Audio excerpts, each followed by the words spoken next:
Hey guys, YouTube Warrior 100 here, and now here's my review of WrestleMania 7. I watched about half of the show yesterday, and then I watched the other half of the show this morning. And I think this one's really good. I think this is probably one of the most underrated WrestleManias of all time. I think WrestleMania 7, 8, and 14 are three of the most underrated WrestleManias of all time. And, I mean, this had a really good card. These had some really good matches. And yeah, this is just a real great show. So let me just get right into this thing. That show kicked off with Willie Nelson singing "America the Beautiful," and on commentary you had Gorilla Monsoon, and for the first match, Hacksaw Jim Duggan. Along with Gorilla Monsoon. Yeah, Bobby Heenan was Gorilla Monsoon's broadcast partner for this WrestleMania, but for a couple of matches, a few guys from his stable, the Heenan family, were in some matches, and he was in their corner. So yeah, first match, Hacksaw Jim Duggan was filling in for him. Yeah, so first match of the night was the Rockers versus Haku and the Barbarian. And this is the first of 3 consecutive opening matches at WrestleMania Shawn Michaels would be in. And I thought this was a pretty good tag team match. Some good back and forth tag team action between the two. The Rockers, at one point, they got the diving. They did their double dive on, I think it was Barbarian. And in the end of this match, the Rockers win. Yeah, so that was a real good match. I give it about 3 1/4. Then the next match was Dino Bravo, accompanied by Jimmy Hart, versus the Texas Tornado, Kerry Von Erich. Yeah, every time Jimmy Hart came out to ringside, on this event, he was wearing a different jacket.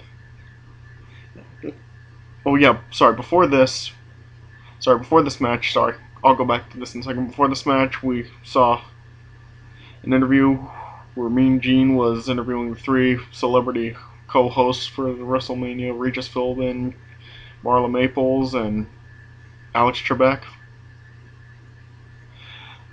And they were just saying what they were doing here and how they felt about being there. So, yeah. So that was just fine. Okay, going back to this match. Dino Bravo versus Kerry Von Erich. Not really too much to say about this. This match only lasted about, 4 minutes, if that? And Kerry Von Erich won. Star and a quarter. Not too much to say about that. Yeah. And the next match was the British Bulldog versus the Warlord. I thought this was a pretty good match, too. Yeah, not really anything memorable about it, but it was still a pretty good match. There's not really too much to say about it because there wasn't not really much to talk about, but it was still a good match. Yeah, and the British Bulldog won on the match. Yeah, it was alright. 3 stars. Then the next match was the Tag Team Championship match, the Hart Foundation versus the Nasty Boys. The 2 pre-match interviews were great. Yeah, the Hart Foundation interviewed by Sean Mooney, and the Nasty Boys and Jimmy Hart interviewed by Mean Gene. Yeah, the role with the Nasty Boys was hilarious. Yes, yeah. At the end, they used Mean Gene's hanky. And they blew their noses. Yeah, that was funny. Alright. Yeah, this match, this was really good. During the Hart Foundation entrance, we saw Macaulay Culkin in the crowd. This was a really good match right here. Best tag team match of the night. Yeah, 2 of the greatest tag teams in wrestling history out here. Jimmy Hart was, of course, in the Hart Foundation's corner. Yeah, and he was wearing a helmet in this, and he was out ringside for this match. Yeah, this was a really good match right here. Yeah, at one point, Bret Hart was legal for a while, and the Nasty Boys were just double teaming him. Yeah, for about a few minutes they kept getting like some kind of camel clutch maneuver on Bret Hart, and then eventually Jim the Anvil Neidhart got tagged in, and then while Bret Hart was legal again, Brian Knobbs tried to hit Bret Hart with Jimmy Hart's megaphone, but Bret Hart ducked out of the way, and Knobbs hit Sags with the megaphone. And then at the end of this match, the referee is distracted, and the Nasty Boys knock, I think it was Bret Hart, over the head with Jimmy Hart's helmet, and the Nasty Boys win the titles. So yeah, that was a pretty good match. I give it about 3.5 stars. And then we got the blindfold match, Jake the Snake Roberts versus the model Rick Martel. I'm not going to rate this match. Right here, yeah, a lot of people really despise this match. I really don't hate it as much as other people do. I thought this match was kind of entertaining. It was kind of funny. Yeah, I mean, Rick Martel, he was doing some moves that were pretty dumb to do in a blindfold match. Like, he Irish whipped Jake the Snake Roberts, and he ducked trying to throw him over his head. Yeah, but yeah, Jake the Snake Roberts ran another way when he came back from the ropes. And then Rick Martel body slammed Jake the Snake Roberts, and he tried elbow dropping him, but obviously Jake the Snake Roberts moved out of the way.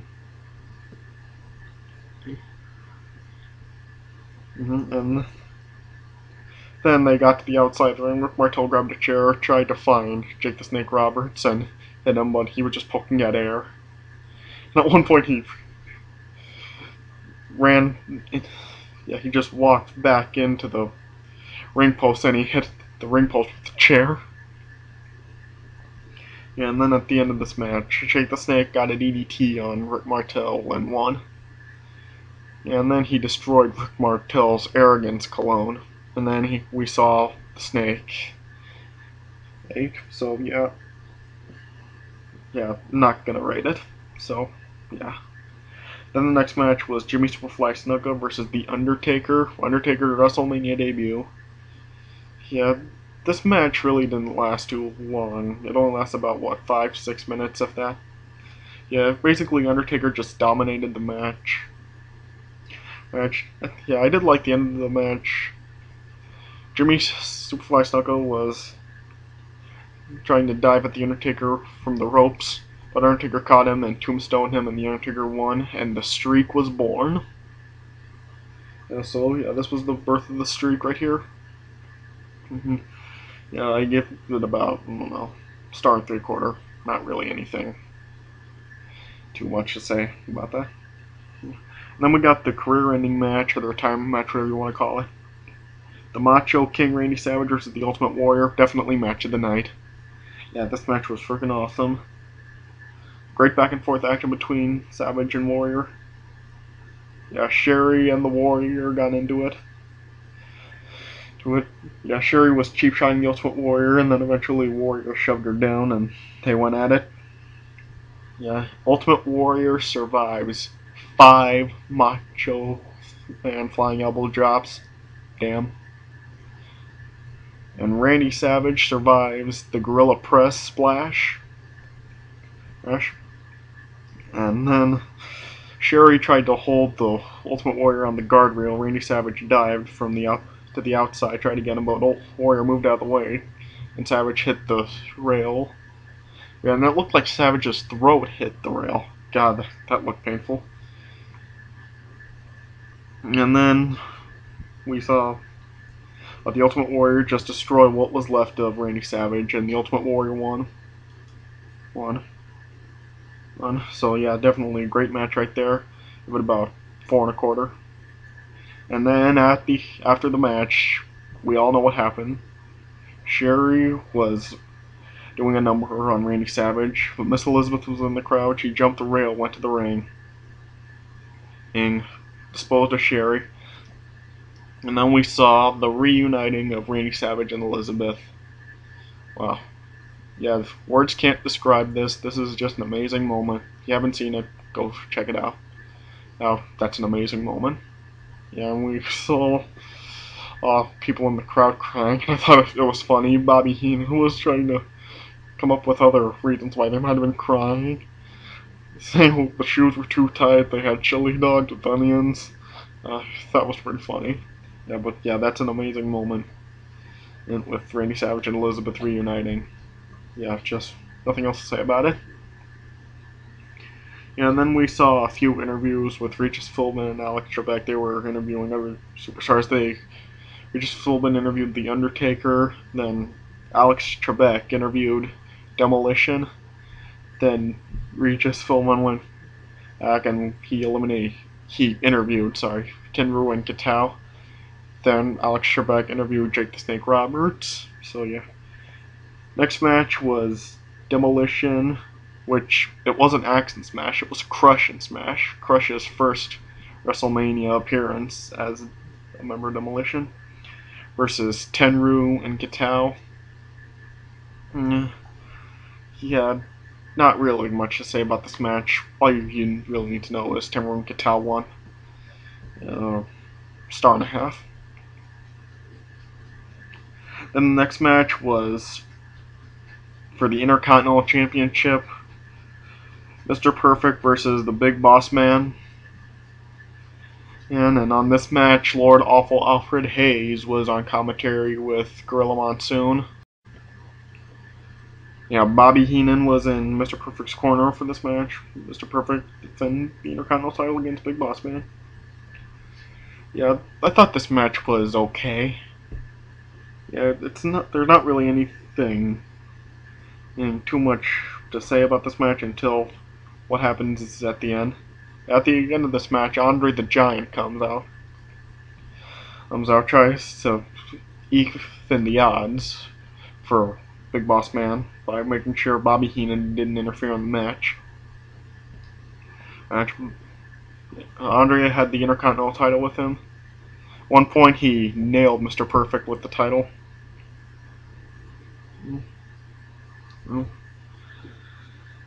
And then, yeah, eventually Mr. Perfect just, I think, yeah, he got disqualified. And so Big Boss Man won by disqualification, didn't win the title. So, yeah, give that match about 2.5 stars. And then the next match was Earthquake versus Greg Hammer Valentine. Jimmy Hart comes out again to ringside with Earthquake. Yeah, not too much to say about this match either. Match only lasted about, I don't know, 5 minutes, if that. Yeah, I'm sorry, I'm saying if that too much, I'm sorry. But yeah. So yeah, basically all you really need to know is Earthquake won. Yeah, 1 star.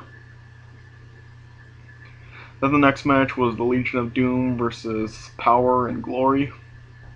Yeah, this match, I think it only lasted about, I don't know, a minute or two.